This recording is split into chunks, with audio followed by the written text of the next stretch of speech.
بسم اللہ الرحمن الرحیم۔ آج کا ہمارا موضوع ہے مصر کی معلمہ۔ وہ معلمہ جو ہمیشہ اپنے شاگردوں کو نصیحت کرتی تھی کہ قرآن پاک کی اس آیت کے مطابق زندگی گزاریں، جس کا ترجمہ ہے: اے پروردگار، میں نے تیری طرف آنے میں جلدی کی تاکہ تو خوش ہو۔ وہ کہا کرتی تھی کہ میں اس آیت سے بہت متاثر ہوں۔ جب بھی میں اذان کی آواز سنتی ہوں، اگر میں کسی بھی کام میں مصروف ہوں، میں اپنے آپ کو یہ آیت یاد دلاتی ہوں اور سب کچھ چھوڑ کر نماز ادا کرنے کھڑی ہو جاتی ہوں۔ رات کو 2 بجے جب تہجد کا الارم بجتا ہے اور میں گہری نیند میں مزید سونا چاہتی ہوں، تو یہ آیت مجھے یاد آتی ہے اور مجھے جگاتی ہے۔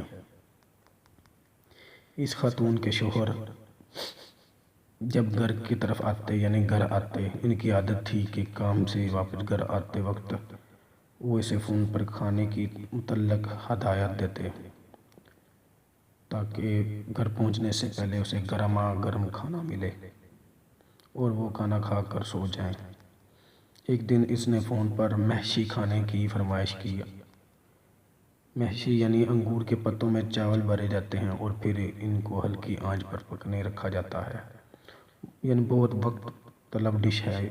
اتنی دیر میں کہ اذان کی آواز سنائی دی تو اس کے صرف 3 رولز رہ گئے تھے،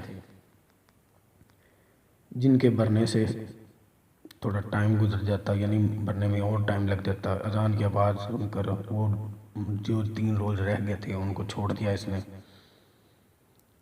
اور حسب عادت جن کے بھرنے میں زیادہ سے زیادہ 5 منٹ لگ جاتے، لیکن اس نے حسب عادت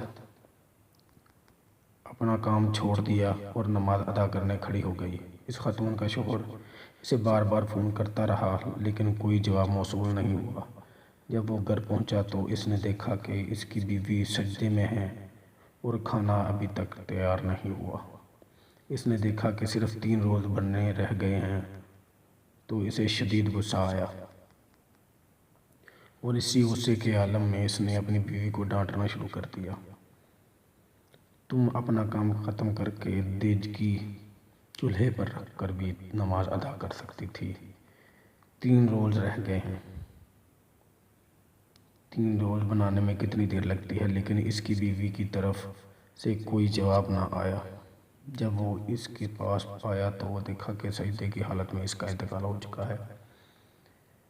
سبحان اللہ! اگر اس نے ہماری طرح یہ سوچا ہوتا کہ چلو کوئی بات نہیں، پہلے اپنا کام ختم کرتے ہیں پھر نماز پڑھ لیں گے، تو اس کا انتقال جو ہے کچن میں ہوتا۔ لیکن ایک شخص کا انتقال اسی حالت میں ہوتا ہے جس پر وہ ساری زندگی گزارتا ہے، اور اسی حالت میں وہ دوبارہ اٹھایا جائے گا۔ ہمارے آقا حضرت محمد مصطفیٰ صلی اللہ علیہ وآلہ وسلم کا ارشاد پاک ہے، آپ نے فرمایا ہے کہ ہر شخص اسی حالت میں اٹھایا جائے گا جس میں وہ فوت ہوا ہے۔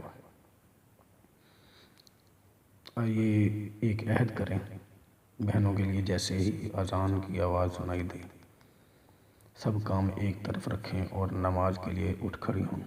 زیادہ سے زیادہ 20 منٹ تک، جو کہ اقامہ ٹائم بھی ہے، اقامہ یعنی نماز کا ٹائم ہے، 20 منٹ ہی لگتے ہیں تقریباً، کم بھی زیادہ بھی۔ ہمارے آقا صلی اللہ علیہ وسلم سے کسی نے پوچھا کہ اللہ تعالیٰ کے نزدیک سب سے محبوب عمل کیا ہے؟ انہوں نے جواب دیا: نماز کو اس کے اولین وقت میں ادا کرنا، یعنی مقررہ وقت پر۔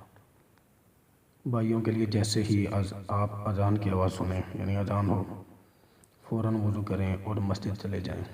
اپنے آپ کو یہ آیت بار بار یاد دلاتے رہیں، جس کا ترجمہ میں پہلے بھی سنا چکا ہوں آپ کو: اے پروردگار عالم، یعنی اے پروردگار، میں نے تیری طرف آنے میں جلدی کی تاکہ تو خوش ہو۔ السلام علیکم ورحمۃ اللہ وبرکاتہ۔